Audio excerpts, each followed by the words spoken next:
I am so thrilled to report I am a natural at pickleball. I pick it up right away. Okay, this is not to be shady to you. Okay. But is pickleball, I imagine it's easy for everyone. Well, straight people I think do that, love okay, I was going it. to say, I feel like not only straight people, but I also think the majority of people who do play it are people in their 60s and 70s. And they've never played a sport before, and they're picking it up. So it feels like it can't be that hard. Well, I mean, you haven't played it yet. Oh, no. Greg, I thought this was a duet. Oh, so you're just going to sing all the parts? Those are not the right sounds. Can you hear me?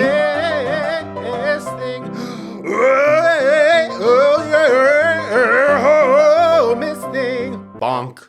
Welcome to Miss Thing. I'm Greg. And I'm Tim. And this is a podcast that celebrates and appreciates the Miss Things of the past, present, and future. Yeah, in every episode, we take a key moment from our Miss Thing's storied career and do what we are most skilled at, which is make it all about us. And it's another huge day on the pod because we are back to drinking Coke Zeros. Yeah, DC Zeros. Sorry to some of the reviewers who hate when we talk about our drinks that we're drinking, but sorry, this is what allows us to be caffeinated to give you the pod. Yeah, there is only one thing that rhymes with Tejava that's allowed on the podcast today, and that's our Miss Thing, who we will get into in a little bit. But yeah, we needed a little extra pep in our step today. And you asked me because I was off Coke Zero for most of 2025. Yeah, actually. so he got me hooked. So everyone, Gennifertias, Tim really got me hooked on soda again, something that I haven't had in years and years and years. Yeah. He started offering them to me as we were recording the podcast because it's something that I was not... It just wasn't part of my diet, and it would crank me to a level that, well, you've learned to know and love or hate. So, but yeah. And then I took it away from you. Yeah. Well, I was trying powered to get by soda. I was trying to get healthier, and then and this, get ready to roll your eyes. Okay. When I was in Africa, I love iced tea, and other countries don't believe in ice.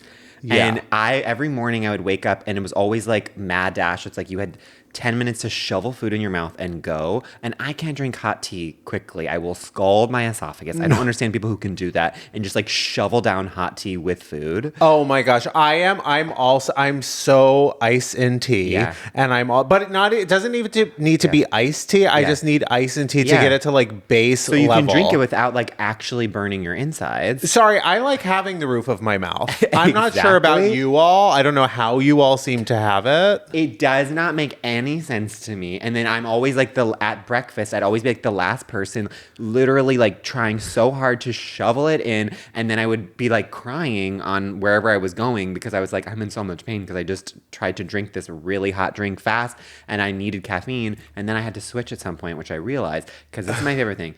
I obviously have a lot of opinions about soda. Yeah. And I think that Coke Zero is 10 times better than Diet Coke. And this is the one thing that that every other country does better than us, which is in every other country, they don't have Diet Coke. Their Diet Coke is Coke Zero. In Europe, in Africa, in South America, it's all Coke Zero if you ask for Diet, which is truly heaven on earth for me. And so then I got back into it because I was like, well, I need caffeine and I can't have tea, so I'm doing Coke Zero. So I'm now addicted again. Yeah, you're but first tea. That's your shirt. I'm gonna crochet but first tea and put it on the wall. Wow. Oh, okay. Well, wow. There's another thing I want to talk about, which we okay. can cut because it's a tangent. But so this morning I woke up. Famously. Well, thankful for another day. Every day. Yeah, of course. And so I was grateful. like, I'm going to go to the gym before we record. The famous thing that I like to do. You love to do this. Yeah. I don't actually know how you do it because after I go to the gym, sometimes I'm so exhausted. It should give me energy, but it does the opposite. Oh, God, same. And so I'm going and I literally am like, okay, I was wearing shorts that didn't have the pockets. And so then I was like... your gym shorts don't have pockets. I know. Where do you keep your phone? Where do you keep your keys?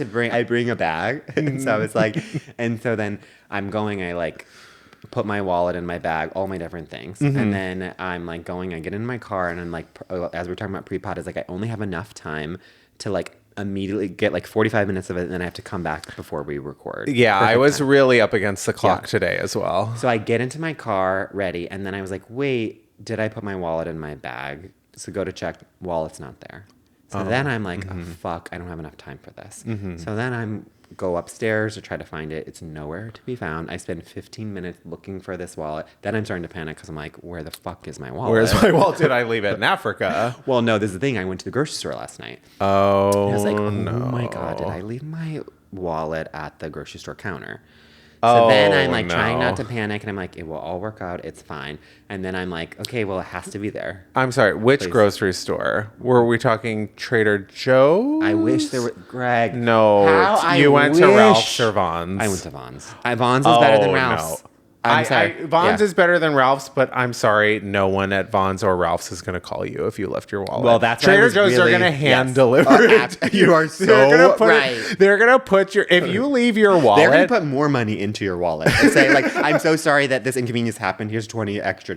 And every single employee at Trader Joe's is also going to put their phone number in there in case you want to like call a them. card. Yeah, a love letter. About how they're going to write you a full gratitude list about everything they love most about having you as a customer and everything they love most about working at Trader Joe's. And they know that you love like the peanut butter pretzels, and so they're just going to like have like it's going to be tied to your favorite item, which is the peanut butter pretzels. Right, of course. And of course the Gennifertias know. I'm saying that all this, I still ride for Trader Joe's despite the fact that when I told them about the typo on their sea salt packaging, they did not offer me so much as a red cent. Was that like that's like first year of the pod, right? That's like so that is old pod lore. Go back, watch that go episode. back. Yeah. And if you think we know which episode, we have no idea. Some people, they complain about how they have no free time. I have no free time. And yet you will find me sort of proofreading sea salt labels on Trader Joe's packaging. Well, I'm sort of in a Trader Joe's dead zone, and it's really one of the worst parts about this area is that like if I want to go to Trader Joe's, I have to travel like 30 minutes either way. But anyways, I go to this Vons again, thinking the same thing. I was like, there's no way that someone didn't take this. But I already checked, and nothing was like my accounts were good. So I was like, okay, everything's fine. I'm like talking to someone like, hey, I think I might have left my wallet. This woman is like, you have to go to customer service. Wasn't even aware there was a customer service at Vons. I go to customer service. I'm talking to this guy, and then he's like, can you describe for me your cashier, the person who was checking you out last night?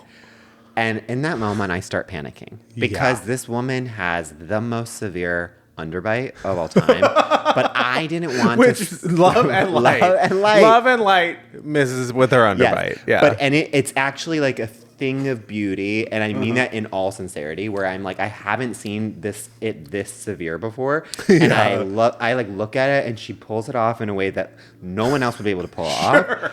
And every time I actually enjoy going to her because I'm like, you are just like, you should be on the cover of Vogue. This is like such a rare thing I have never seen before. I love that you didn't get it fixed. It's the true unique feature. But I was like determined to not be like, I am going to describe you by your most obvious feature because I'm sure, like, you know what I mean? I was just like, I'm not going to do it. Right. I'm going to just do everything else about her. Turns out nothing else has and any also, I was sort being, of like, more variability. Offensive. I was like, of course. She's like older. She's like, and they were like, describe her body type. They literally were like that. And I was like, she's fit, but she's probably not like, I was like describing a woman's body. Yeah, you're like, I know. And I was like, I don't feel like I can do this. And I know that if I were just to say underbite, they would be like, okay. Which eventually, after a while, I'm literally like, what was your hair? And I was like, kind of gray. And I was like, I'm only saying negative things about this woman. And then finally, I like whisper, I'm like, she has an underbite. Yeah. And they're like, oh, Blanca. Immediately, of course. And then they like text Blanca. Blanca doesn't know where the wallet is. I'm freaking out. Oh, God. I'm driving back, and then I was like, okay, I guess I should just look at my bag. Literally, it was in my bag the entire time. Oh, I figured it was going to be 45 minutes of this. My entire workout was just me driving to talk about Blanca, try to text Blanca. Not even hidden, by the way, right at the top of your bag. No, literally at the top. I don't know what I was doing. It was so early in the morning. Oh, well, yeah. You thankfully you weren't doing the famous thing that I always do when I lose something where I'm full blown holding it. And I will be screaming at people. I will turn into the ugliest version of myself, accusing people of taking things. And then I will you're shaking the item at them. And also they can't get a word in edgewise to be like, they're like fully pointing. And I'm like, crying. No, your finger's pointing at me, point them right back at yourself because I know you have it. People I've never seen before, like complete strangers on the street. And yet, no, I'm always holding the item. Yeah. Oh my gosh. But I have actually, I had one thing that I wanted to ask during our Heated Rivalry episode that I didn't think of in the moment. And I just have to bring it to the microphone today. Please. What two actors would you love to see play closeted hockey players on season 2 of Heated Rivalry? Ooh.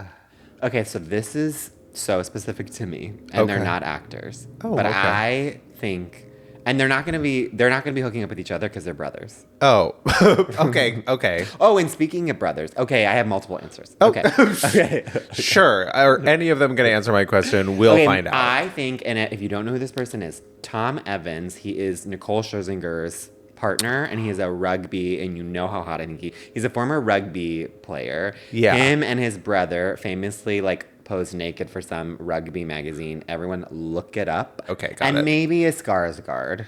You know? Yeah, okay. It's like Stellan.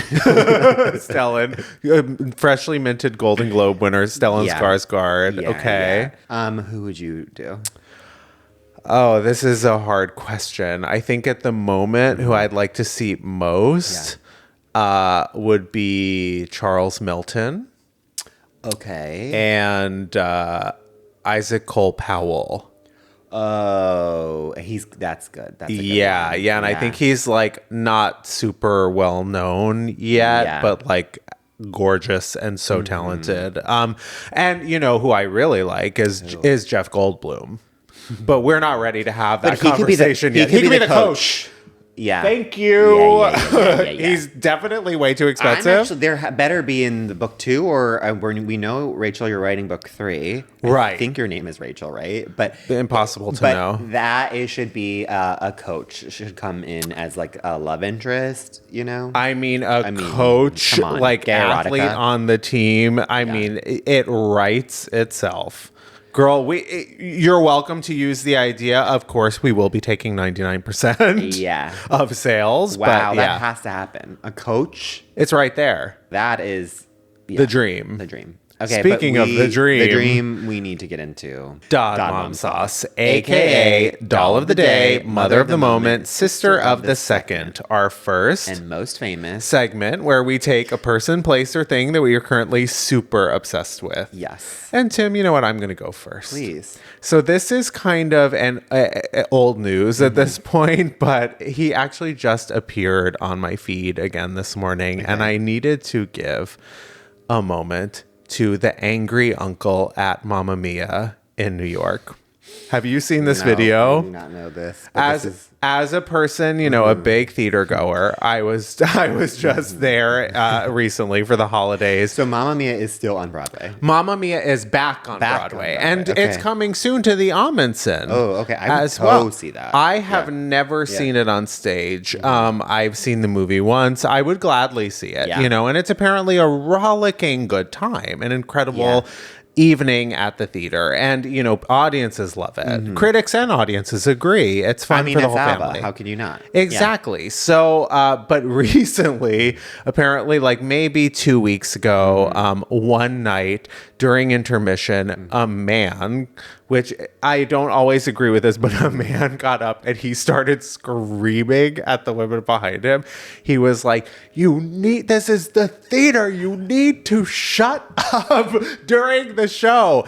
And he wasn't going to scream at them, but he was like calling for security because they started swearing in front of his niece. And he's like, you swear in front of my niece, and now we're going to have a problem. And he was like so tri-state area, like protective uncle of his niece. I don't know. He was at the theater. He was serving like straight voice and straight like machismo, but like the points he was making were right. And I think he did get these people kicked out of the play. And he didn't get kicked out? No, because because they were apparently being so loud. And he's like, everyone in this section can back me up. These people will not stop making noise the entire time. And now they're swearing in front of my niece. And famously, you and I think people should be silent at concerts. So at a Broadway show, if you are singing at a Broadway show, I'm sorry, instant jail. I do not understand the urge to be like, there is a sacred contract that we all enter into when we go into a movie theater, a concert, a Broadway play, where especially it's like when those lights go down, silence. Zip your lips. Yeah. Not a peep. If you're breathing too loud, you should be able to get kicked out. And even if you're the funniest person or you think you're the funniest person, trust me, you're not. Yes. Wow. So angry uncle at Mamma Mia. I love that. I need to see it. Yeah. Tim, who is your dot mom sauce? Well, it's funny, Greg, because I actually can't remember what my dad mom sauce is. Oh, that's one of the most famous things that's the ultimate dot mom sauce. Okay, now I remember. Uh-huh. And I am so excited to say this to you for the first time. Oh. Because I know without a doubt that you're going to agree with me and you're going to have a big reaction. Okay. Which is, last night I had the privilege and honor of watching Hamnet for the first time. Yeah. And which I don't think we have not discussed on the podcast. And we will, because we are going to do Jessie Buckley. Jessie Buckley. So I'm going to get into specifically Hamnet and Jessie Buckley on that episode. Yeah. But what I want to specifically talk about is the name. Hamnet. Which sends a shiver down my spine. Well, I actually thought of you in the opening credits when it said like Hamnet and Hamlet could be used interchangeably. And I was literally like, this is for Greg and Greg. Like they literally. I was sitting in that theater, full theater, go dry heaving. I feel like it's for Greg. Anonymous to Greg. Yeah, and literally you watched it with the stars. You watched it with Chloe Zhao and Jessie Buckley, so you doing that reaction. And Jacobi Jupe, who is... Wait, is that the kid who plays Hamnet? Okay, I was about to say, because isn't it also like Jacobi Jupe is Hamnet, but then also the breakout boy is also like Lupe LeBoop. Nupa Jupe. Their names are so similar. It's like Chupa Jupe. No, Noah Jupe. Plays Hamlet. Okay, put this in our comments. And Noah Jupe plays Hamnet. And Jacobi Jupe. Introducing Jacobi Jupe as Hamnet. And featuring Noah Jupe as Hamlet. And none of those words are correct. But if you, I'm telling you, if you put that in our comments, you will get a shout out in the next episode. Whatever episode it is. Jacobi Jupe. But I think let's lead with Jacobi Jupe. Introducing Jacobi Jupe as Hamnet. I think we should get that. By the way, remarkable performance. Remarkable. By the way, I don't know which one you're talking about, but they both gave great performances. That's the kid. Oh, the kid. Okay, remarkable. Well, I gotta say too, everyone told me about it. He's not in it for that long, but he does leave an impression. Mind-blowingly amazing child performance. And what I love is I want to have, and I feel like I have this, but I want even more of it, which is he is so in touch with his emotions. Every interview he is crying. Yeah. And I'm like, I want to be crying in any interview I do going forward. I want to be crying. And, by the way, also completely running the talk back after I saw the movie. Like Chloe was there. Jessie was there. Everyone was there. And Jacobi, like whenever he spoke, I mean, full laughter. Like the entire had us in the palm of his hands. Was like cracking jokes with like Chloe Zhao. That is, I feel like that's so kind of you from me as a child. You as a child. Yeah, that's what I imagine. But I was actually definitely in my own world and like not listening to a thing anyone else said. We still have. I haven't even said what. Please. Okay. Literally, my dad mom sauce is the song "On the Nature of Daylight" by Max Richter. AKA the song that opens and closes Arrival. At first, I was like, this cannot be the culmination of Hamnet. Could not also be the same. I was like, what is this from? And then I was like, it must be the same composer who's done a thing. And then as you're sobbing. And then I was like, this song works in every medium. Anything. And then I like did a Google and the amount of media that this has been in It is a perfect song. And this song, everyone stop what you're doing. We're going to release this as a clip and we're going to put this in the background. You're going to start sobbing because it is literally, if I were to say one thing about this song, it perfectly captures the meaning of life. And death, the circle of life. Like, you will never feel more overwhelmed like yourself. Like all of a sudden you want to call every person you've ever met in your entire life, tell them that you love them, tell them how much they mean to you. Of course. You want to forgive every person. You want to be... And most of all, you want to forgive yourself. Yes. It gives you license to forgive yourself. It is full body chills. Whatever is more than that. I'm fully crying from here. It's warm in here. My tits are crying. I don't understand how Max Richter is in a more... I was like, I've never heard this name before. Max Richter famously did the score for The Leftovers. I know that now. Of course you did. No, of course. We know Hans Zimmer. Where the fuck is the love for Max Richter? Unbelievable work. Well, you know that the use of that song in Arrival, I might be completely making this up, but I read somewhere that the use of that song in Arrival made it ineligible for Best Original Score. But Denis Villeneuve insisted that he needed that song. Yeah. It is the ultimate needle drop. It crushes you. It smashes you up and like shoots you into oblivion in Arrival. And then I cannot believe I'm so glad you brought this up. I said this 2-minute rewind. And I'm pretty sure I said there is a song or there's a moment in Hamnet that I'm hoping you will recognize.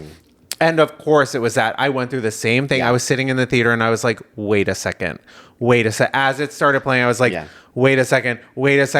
As the tears start, they just start working their way out, and I'm like, "This is the Arrival song. This is the Arrival song. This is the." And there's something about it where at first, when you hear it in Hamnet, you're almost like you're so loyal to Arrival that you're like, you cannot use this song. This is illegal. And then the song keeps going, and Jesse's performance keeps going. And you see God! Paul, and the reaching, and you see Jacobi Jupe, and you're literally, and then before you know it, I'm like, wait a minute. There are two beautiful Olivia Colman single tears coming down my cheeks right now. Oh, no. I was ugly cry. I was Claire Danes. I wish I was being recorded because I have never looked more beautiful in my life. Those two single tears that came down. Crystal clear eyes. Yeah, I was literally like, this song. This is actually... this is a great question. Mm-hmm. And that's my answer. Okay, if you were an actor and you needed to cry in a scene, what song are you playing to make yourself cry? Well, it would be On the Nature of Daylight. It's the only answer. Because I think of if I even think about the end of Arrival, I crumble into nothing. And then the fact that they used it in Hamlet, I was going through this in my head. I was going, this is unfair. This isn't right. And but then it is the last time. Yeah. They are allowed to use it in anything. Okay, we think this because I actually thought about this. It needs a decade. We can't. But also, Arrival was almost a decade ago. No, it's been 2026. Well, for me, it's been a decade. But now it's been in two such consequential films, used as tearjerker fuel in two major films. I think that, and it also was used in The Last of Us, and there's other things. This is the requirement, actually. If you are going to use On the Nature of Daylight in a movie, you need to have a generational actress, of course, in the scene crying. Yeah. You need Amy Adams. You need baby Babams. You need Jacobi Jupe, and you need Jessie Buckley. I couldn't have said it better myself. But the other song... And Max Richter needs to have done your entire score. Absolutely. Yeah. And my answer, because I've thought about this, the other one that I think, if I were to absolutely sob, if you were like, Tim, you need to lose it in this scene right now, it is Sia, Breathe Me. Oh, that's huge. If it's not On the Nature of Daylight, it's the theme song from The Leftovers. Absolute lump in the throat. If I need a lump in my throat, the inability to communicate verbally, I will listen to that. Because every time those strings would play, my body would basically catch fire. And I would get so overwhelmed. And it's just I couldn't even speak. And every time I'd just be like... Yeah. Beautiful song. Okay, but we have been talking way too much. Yeah, It is that's time for a sure. break.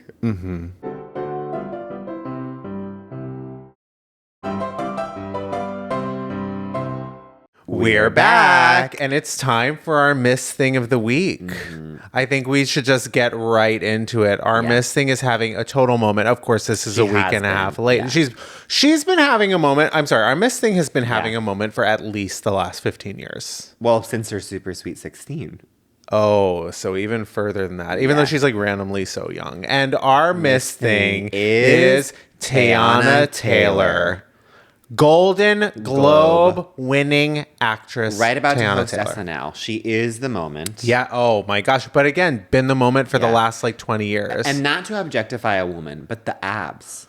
Drop the ab routine. I would say drop the ab routine, but in a million years, no matter how fit I was, I could never achieve what she is achieving. With the ab routine, there's so many like tires being thrown. Oh. And there's like a lot of like boxing. Like it's really intense. And like people always talk about Tom Cruise running in movies. Yes. Well, I think there's a new winner. Which Francois Arnault. Well, that. Okay. But also TEYANA. When she runs in this movie, she's covering some ground. Distance. And I mean this in the most positive way. Terrifying. In the way that I know I could never achieve that. But she is running so fucking fast. She's giving 20-second mile. It is literally like, I'm turned on. I didn't realize I could be turned on by running. But TEYANA, that's how fucking hot you are. Well, the thing about TEYANA Taylor, it's the intensity. So first of all, I mean, she's a true multi-hyphenate. Yeah. I mean, when you like... I look at TEYANA Taylor and I'm just like, you have earned every single thing that you have because she works tirelessly to get everything. I mean, she's a musician. Yeah. She is an actress. She is a dancer. She is a choreographer. She is a former star of My Super Sweet 16. This woman can do it all. And I feel like she's just now getting her flowers in the sense of like, for a while, and if you were in certain circles, you knew who she was. But now with One Battle After Another, which is, she already was like our Dod Mom sauce back in September. Yeah. But now she has graduated because it's still just like the obsession is at fever pitch. Well, exactly. And also, by the way, the only actor that just won something at the Golden Globes from that movie, every single person in that movie giving generational performances. Everyone front to back giving some of the best performances of their career. And she is seeming like maybe the only sure thing, closest thing to getting an actual Oscar in terms of actors. I hope, but I'm still film. nervous. I really hope she gets it. But and this is the thing which is so impressive off of that point. Which is like, literally, I mean, Leo gives career-defining performances all the time. It's amazing. Yeah. Sean Penn gives the best performance of a male actor. We've never cared about male actors, and Sean Penn gives the best male. Like literally, you and I could not name a single male performance. We will talk about this for years. Never seen one that I've liked. But for her to literally own the first 30 minutes of this movie, and like so much so that even though Leo is hysterical, so engrossing in this movie, you still feel her presence being gone because of how fucking good. And that says something when like the movie is literally like the best movie of the last decade basically, and for her to like leave such an indelible mark on the movie, but also in this way, like she fucking punches you in the face, and to literally like the name Perfidia Beverly Hills, we talked about it already, but I'm saying like that is such a huge name, and to be able to fit the shoes of that name and not make it like laughable, but it's like you are literal, like she does such a good job of being like, I am fucking Perfidia Beverly Hills, and you are like, this is gonna go down in my opinion like I can't think of his name because it's so straight. The dude. It feels like 10 years from now, people will be like, we will remember Perfidia Beverly Hills in the same way that people remember the dude or whoever, whatever big character name. I feel like there should be a store named after her, just selling Mexico hats. Or is it California? Yeah, exactly. Yeah. I mean, I was just so amazed by her performance, and I'm so amazed by like her persona and the mythology around her. I felt like since I've moved to Los Angeles, she is one of those people that like, even when she's not like in a major project or something, like I feel like her name is always in a conversation. Like you're like, oh yeah, what is TEYANA TAYLOR like up to? Even though like right now she is in a huge, like very, very visible moment. But then it's like, what is she up to? Because she's doing it all, like a true fashion icon. Well, and it's also like when you like peel back the layers of the onion and like really look at her filmography, her career, you're like blown away because you referenced it. But to go in it, she literally choreographed at 15 or 16 Beyonce's "Ring the Alarm."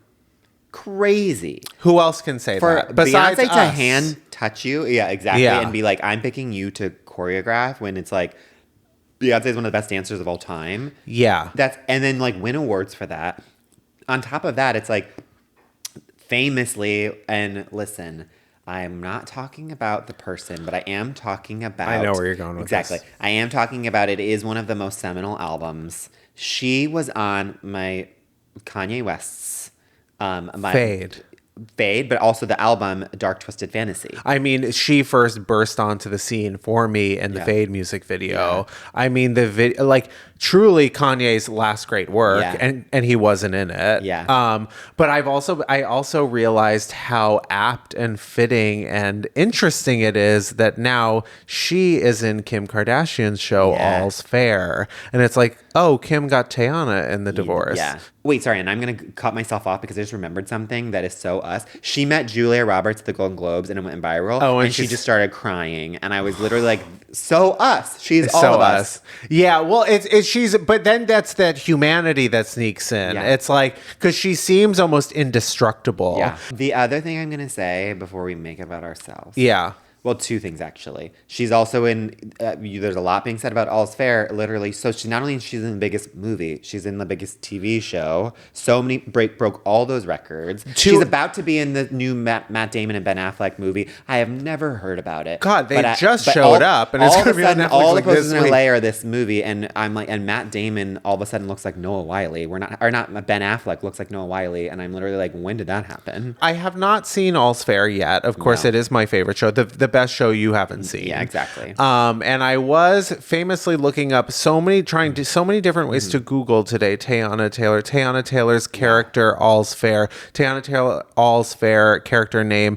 Every time I do it, just go to blank screen, which might mean that like her character doesn't have a name in the show. But I was thinking it may be something like equally fun and interesting as Prophetia Beverly Hills. I'm thinking like Dividendia Brentwood. She's playing Dividendia Brentwood on All's Fair. That's her in all of her movies. There's a writer where it's like it needs to be a neighborhood in Los Angeles, a shishi neighborhood in Los Angeles. The other thing that I wanted to say, which is I also feel like it is so apt as I'm talking to my co-host, my podcast sister, is she is so cool. Again, I keep going to that word because she has, whenever she pulls out her glasses, they're like Coke bottle glasses. And it's so endearing. And it's so, somehow you're like, that she shouldn't be able to pull those off. Like, those are Harry Carey glasses. Yeah, it's Wonka the house down boots. And yet, when it's endearing, and it's somehow kind of like, I guess, like grandma chic is back. Yeah. And this is also makes me think of you, which is you have so many different pairs of glasses. I've seen them all, and when they're on their own and they're on the table, I'm like, I didn't realize that like my dad left his glasses, and then you put them on, and I'm like, wow, he pulls them off. I appreciate that. You pull off so many different styles of glasses. I do. And I don't even, it's the amount, it's like sometimes I don't even notice the difference because they work so well. It's the only thing I like to shop for. It's the only thing that I like know I can see a pair of glasses and I'm going to go, that looks good on me. For whatever reason, I don't look good in any clothes or anything, but I'm like, it's jewelry for the face. Yeah. And you are just like TEYANA TAYLOR. I'm giving like apothecary. Yeah. You really, in a way that I feel like it is so rare. Oh. God, that's so nice. You're trying to butter me up. You're gonna. What are you trying to hit me with? I'm really scared. I don't know, but I should have thought about that before. I need to ask for something big. You cannot raise me up without absolutely pummeling me down. I need to something. Oh, you will. I need money. I'm sure you will find plenty of things to criticize me for. But I appreciate that, my God, to even be in the same breath as TEYANA TAYLOR. Of course, I switched to Tejava. I have a Tejava for TEYANA. Yes. Today, Tejava's for TEYANA. Exactly. But As much as we love her, it's time to make it about ourselves. Absolutely. Tim, how do you make Teyana all about you? Okay, well, we've talked a lot about it, which is the most iconic name of all time, Perfidia Beverly Hills, which makes me think about this one time that I was in Beverly Hills. Oh, okay. 1-to-1. Yeah. Okay. Eating profiteroles in Beverly Hills. Yes. Uh-huh. I a long time ago, I was dating a guy who Outing yourself on our podcast. Yes, exactly. Okay, so years ago, I was dating this guy, and I don't know what I for some reason I remember being so stressed. Which at the time I was an Uber driver and an improviser. That's like kind of the things that I was doing. But somehow, And when it rhymes like that, it's Yeah. just not good. And I came home, I remember I came back to his apartment like sobbing about how stressed I was. Like I was just like, couldn't handle it. From the improv. From the improv. Yeah. Probably, actually. Oh, It's like the definitely. epitome of mid-20s stuff where you're just like, I've never been more stressed in my life. And you're like improvising. Just sign up for a class. No, just kidding. I would never. And so I was just like, I didn't know what to do. And I was just kind of like, on the couch being like, what am I doing with my life? Right. And he comes and he was being a great boyfriend where he was just like, okay, I have this gift certificate. I cannot be sure, but for the purpose of this story, it could have been, and I think it was Burke Williams, but I'm not sure. Well, if there's a gift certificate that someone sort of has lying around in Los Angeles, it's to Burke Williams. And so I think it's that, or for the picture, something like Burke Williams. Yeah, that like a coworker got them Yes. years ago and they never got the opportunity And to it's a go. nice And randomly, spot. it's always booked. Exactly. Yeah. Always. And I had never been before, and I was like really stressed. And he was like, "You need to like let some like you're just too stressed. Like you should take this gift certificate and go get a massage and like treat yourself." Right. And I was like, "No, like it's your gift certificate. Like you should do it." And he was really stressed, and he had this like. Stressed. Yeah. Yeah. Elaine stressed. and A legend. A legend. Never forget. Started it all. Yeah. In a different way. Yeah. And I remember feeling guilty because I was like, no, you literally like the other night you were talking about how stressed you were because of your boss and how like terribly you were being treated by your boss and like how up against it you were. And I was like, you should do it. And he was like, I've been trying to use this gift certificate for like months and it's never worked out. Like I do want it, but honestly, like this is the second best thing, which is just like, it will at least like it will to give you something nice. It like alleviates me and I probably won't use this for years, if ever. So Right. Just, like, use it. And he's like, you're not busy. Yeah, exactly. You're like so you stressed. have the time. Yeah. Meanwhile, he has no time. So I was like, okay, twist my arm. Sure. So then I go to Burke Williams. It's like a 3 p.m. on like a Tuesday. The only time slot they have available. Exactly. Yeah, no one in the spa, but like a million workers. And I'm like, I go there and I'm like doing the thing, which is like, and was especially new to me then. And this journey that I've gone, which is like, okay, you have to like get naked and go in all the like tubs or whatever while you're waiting. You can go like a little bit early and then like do the hot tubs, do this like whatever, all the different like the cold plunge or whatever. And clothing optional. Clothing is it is more optional at Burke, I think. Like you can cover whatever yourself it was, but up then slightly. I actually think it was like clothing optional, but also they wanted you to be naked. No, you like have to You have be, to be naked. And so I was like, okay. They want your like asshole. But they don't. Yeah, exactly. like, but it was one exposed. of those things where it was like you could go either way, but all the signs are basally like, please get naked. Yeah, Like, I don't think they can demand that you get naked. It's just but like, they're I got a plan. This is one way. It's about a baby.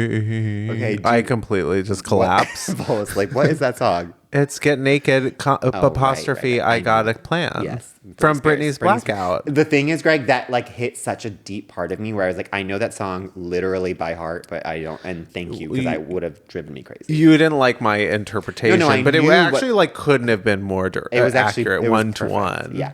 So it's Tuesday at 3 p.m. at Burke Williams. Tuesday at 3 p.m., by the way, is an LA weekend. Yes. That's when no one is working. Everyone is out. And I thought famously I would be alone. So I was like, okay, I will get naked in this public spot, whatever. And then I get into the hot tub. As I'm doing it, I have like 30 minutes until my massage. I start to notice someone come in who looks familiar. I cannot place them. They're naked. They're walking towards me. And I'm like, who is this? They're coming into my tub. Right. And then as they are getting a moment, and I could tell that they were like kind of recognizing me. And thank God, I feel like we both recognized each other at the same moment. This was my boyfriend's boss. The one who That one gave and only, him. the one who didn't give him the thing, but the one who was stressing him out. Like the reason why he needed it. And I was literally like, oh my God, we've only met like once briefly. I'm naked. You're naked. I've just seen everything. And I was just like, this is insane. Oh my God. Yeah. At the spa. At the spa. There's bubbles, thankfully, right now, so I'm covered. But I'm like, there is no way I'm getting out of this bathtub right now. Like, I don't, even though I was just like, this is, and you know this about me, where I was just like, I cannot get out of this tub and be naked with my boyfriend's boss, who is like supposedly a nightmare. Well, is it for the famous reason? Well, this is the thing. Greg knows this because I refuse to go to spas with my gay friends. Not because I'm turned on by my gay friends, but I just feel like, not to brag, I can get boners easily. And I was just like, I'm not going to get a boner with my friends. Like, I just feel like I will immediately get a boner. Just the concept of being naked. It's like performance anxiety, but opposite. Yeah, opposite, where I'll just like get a boner. And I was literally like, that was a thing that I was like, what if I get a boner? I think it's like I'm so nervous about getting boners. About getting a boner that it's instant boner. Then the blood rushes to the bone. I was so, literally, I was skirting around the issue. But I was nervous that I was going to get a boner with my boyfriend's boss. Yeah, you're so even kid though in school all I whenever love to this person, yeah, like he's not someone who would give me a boner, you know? Yeah. And so, but I was still just like, you never know. Yeah. And so I was like, I'm not getting out. So then I'm like talking to him, and I'm just like, we're like making small talk, but then I was like, let's just make the best of the situation. So then, of course, somehow we start talking about our mothers, and we're just like, just find common ground. I don't remember what we're talking about. I remember I was making him cackle, laugh, and I was like, love yeah, that. he's kind of hard to like, please. Yeah. He's a very serious man who's very busy, except for apparently 2 p.m. or Sure. 3 p.m. on a Tuesday. Yeah. Then the person comes in and it's like, okay, for the 3 o'clock appointment, like it's time for you to like get ready or whatever. They were like calling you. Yeah. And yeah. he's like, is that you? I'm literally. They're like, getting naked. Well, no, getting naked. Getting naked. Yeah, I'm just going through the entire Blackout album. Yeah. Well, at that moment, I was like, no, because I was like, I would change now that I'm in my 30s, but in that moment, lied. I was like, that's not me. I'm not getting out of this. I will literally miss this appointment. I'm not getting out. You're literally so famously like when a teenager boy is like gets called in class to go up to the board, and it's like, well, now I'm gonna get a boner because like I broke my legs. Yeah. Yeah. And so he was like, is that you? And I was like, no, it must be someone else. Like, and I'm just like praying that I'm like, he needs to leave the tub before this appointment. Of course. Yeah. You're like, do you want to go at 3? I can't remember what I was doing, but I was just like, or I'm just going to forfeit this appointment. Nowadays I would have, but back at 25, no, I was like, so sorry, but like, this is my massage, I guess. Yeah, of course. We keep talking. Thankfully, by the grace of God, I think it was like he couldn't be in the hot tub for too long. The last thing I remember is I was like complimenting, he had like lost weight or whatever. Okay, and you are looking and I can directly see it at his all. body. Yeah, of course. So I like complimented that. I remember him giggle. Uh-huh. He gets out of the tub. He goes to his appointment or whatever. And then I'm there. I'm not kidding you. Like, it was one of those things where as soon as he rounds the corner, I like shoot up, run so dangerously, like wet floors. You're not supposed to be doing this. Yeah. It was like 5 boner minutes after. slapping No everywhere. boner. Oh, Whatever. okay. I was shockingly. And well, then, it does seem like the stress of this situation was but that so also extreme. could give you a boner. Do you know what I mean? Of course. I think Well, if you not overthink everyone, about but it, yeah. it's like either way Uh-huh. or whatever. When I like got out and I had all these missed texts from my boyfriend at the time, and it was like, what? Like, because clearly he had texted him. Oh. And then it was all good. And then like literally for the next, or however long we dated or whatever, his job was so much easier. Because you charmed the pants off of him. I literally charmed the pants off of him. Wow. I mean, look, it could have been worse. It could have been you and your boyfriend in there when he walked in at the same time, and he could have, that could have been real bad. I know. It's such a funny thing to look back on, because the thing that I didn't really catch all those years ago was that I was like, he was the busiest person. Why was he probably, which is so Hollywood. Yeah. Why were you at a Tuesday at 3 p.m. Yeah. It's because they're busy because they have like 3 hours out of the day dedicated to like getting whenever you're massages. Like calling your manager, trying to get your manager, and they're like, it's like, you know, it's October, and they're like, the season's already done because everyone's like on vacation. It's already the holidays. I'm like, right. This is exactly why, because they're at Burke Williams or whatever spot I was at for 3 hours on a Tuesday. But anyways, yes, Greg, it is okay. Enough about me being full perfidia, Beverly Hills. Sure. How do you make TEYANA TAYLOR all about yourself? Well, as I mentioned earlier, TEYANA first burst onto the scene for me with her famous, remarkable, indelible performance in the Fade music video, which frankly, I think is what she really won her Golden Globe for. Yeah. I think it started there. And then, you know, this is like sort of a lifetime achievement thing. And I was just so blown away by like the physicality. I just felt like that was the video scene around the world at that moment. I need to see it again. But it's her, you know, for anyone who hasn't seen it, I definitely recommend it, watching it, because Kanye's not in it. And it's just TEYANA essentially like dancing around a gym in peak physical condition, the body, the abs. She was like wearing a thong, like a beige thong, very like the Yeezy sort of like neutrals. So anyways, peak physical condition. So of course that reminds me of the first time I played pickleball, which was recently. Which gave you your peak physical. Well, exactly. So I had never played pickleball. It's sort of famously been shoved down my throat by mostly, and I say this with love, and everyone, let's say it together, straight people who are obsessed with pickleball. And I wasn't quite understanding the hype, but you know, it coexists in the world with me. It's like, it's one of those like rare things where you're like, oh, I guess there's a whole other world out there where like Morgan Wallen exists. And this is in that same universe. Totally. Where you're kind of like, oh, tubing in a river, and pickleball. There's a lot of things that you're just like, I didn't realize, like, what universe are we in? But I'm happy to be in this universe. Exactly. But you went on a vacation to that universe and you did some. Exactly. Yeah. So, well, that sister was visiting for Thanksgiving this past season, and she's very big into it. She like brought her paddles and everything, and she was like, "We gotta play pickleball. Gotta play pickleball." And I, of course, am like being like, it is a holiday weekend. It's Thanksgiving weekend. Like, I have to like be thankful, you know, but I'm like being like, yeah. Open. She did find there was a new indoor pickleball place in Glendale called Smash Dink.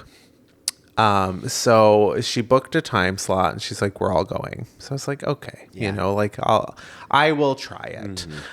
So we head on over to Smash Dink.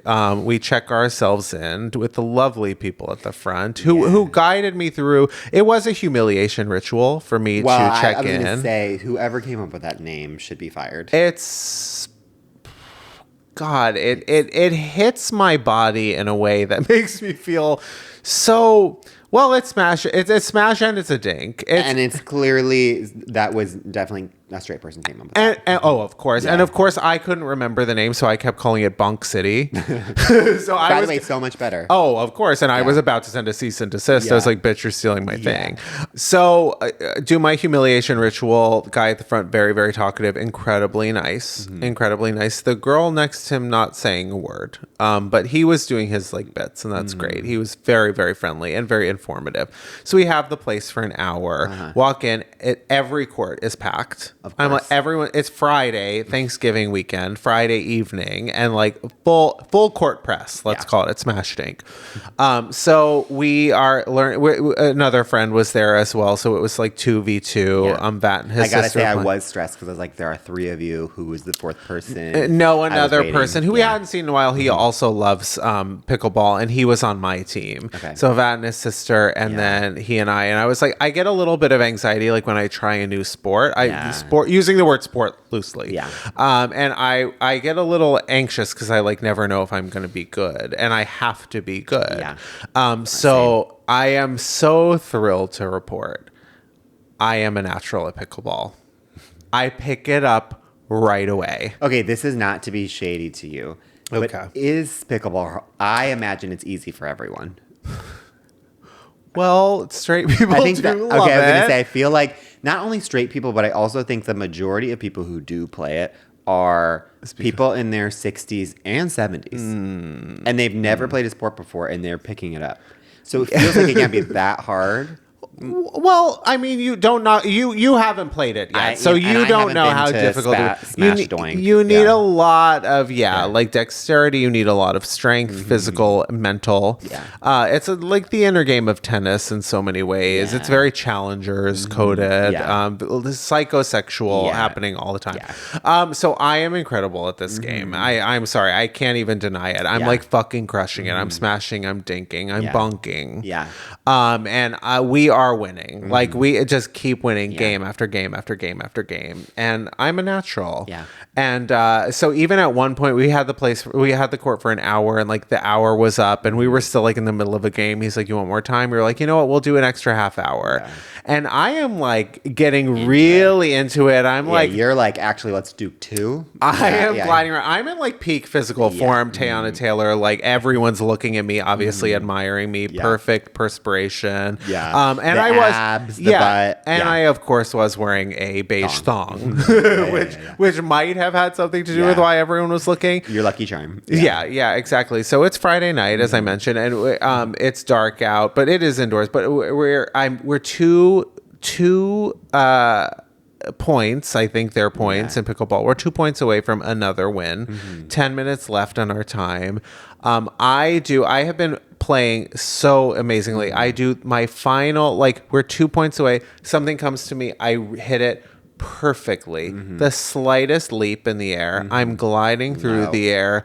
And when I tell you my foot and my leg, this is sort of like how they're normally situated. And for the people who are just listening, honestly, subscribe on YouTube to see this beautiful content. But Greg has one hand over the other. Stacked sort of the way a foot, like a leg is sort of stacked on top of a foot. I landed on the side of my foot. No. The side, caught it just the slightest bit. I went, like landed on the foot so hard that my entire like foot went under and bounced me back. Like I ricocheted. Yeah. Loudest crack I've ever heard in my life. So I have been playing amazingly. Yeah. And all of a sudden I go, oh my God, I just fucking broke my foot. And I'm like, fuck. And of course, as mentioned, it's Friday night, the weekend of Thanksgiving.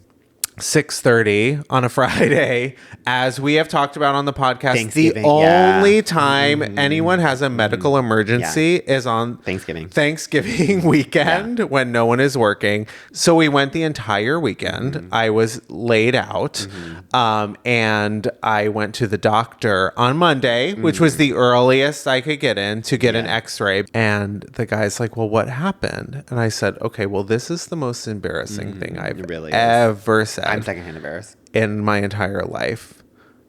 But I played pickleball for the first time on Friday. And he goes, oh, no.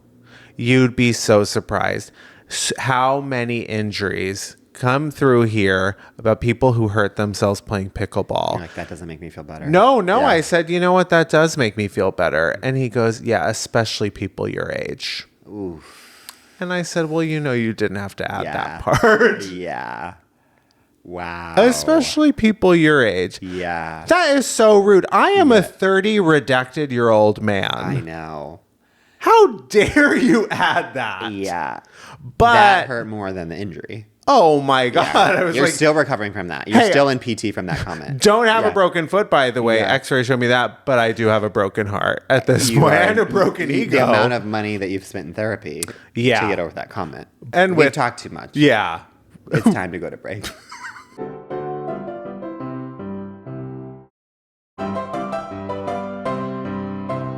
Welcome back. And it's time for Diva Down. Diva Down, of course, is our final segment where we take a person, place, or thing that is a little down at the moment and could use our unsolicited advice. And our Diva Down this week is Laufey. We are not sure if we are pronouncing it correctly. Oh, well, we've said it before. I thought her name was Laufey, and you called her a captcha word. It does, yes, exactly. It feels, it's Laufey. Yes, I think. I do believe, actually, and I have talked about this on no, this was in the last episode, which, whatever, but I think she scores a big, bold, beautiful life.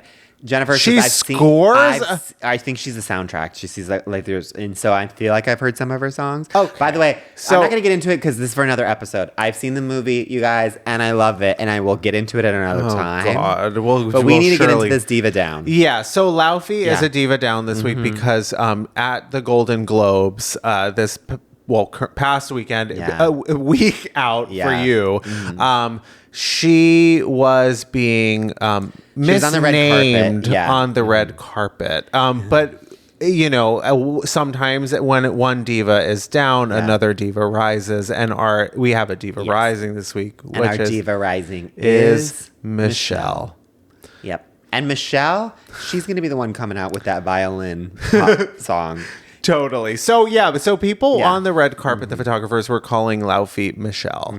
And they kept sort of calling her Michelle, kept calling her Michelle, till finally she goes, actually, my name is not Michelle. Yeah.